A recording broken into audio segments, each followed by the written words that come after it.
Boil করে রেখেছি, আর এখানে আলাদা চাও আর সয়াবিন বয়েল করে রেখেছি।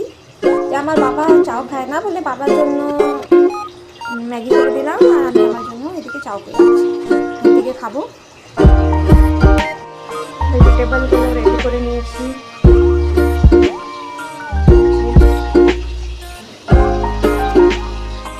সয়াবিন আর তরকারিগুলোকে একসাথে ভেজে দিয়েছি।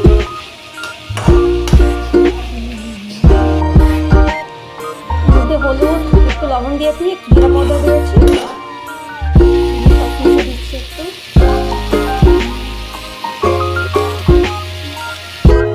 আলুর তরকারি আমি ডাল করে নিলাম, চাল মেশাবো। এবার এটাতে ম্যাগি মিশিয়ে দিই, ম্যাগি মশলা দিয়ে দিলাম।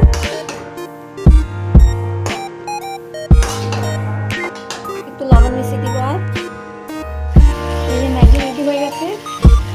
এবার আমি আমার চাউমিনটা রেডি করব। এই যে চাউমিনটাও রেডি হয়ে গেছে।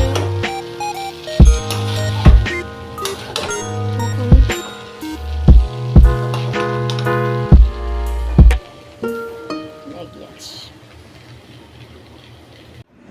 এই যে নিয়ে বসে গেছি, খেয়ে দেখি কেমন হয়েছে।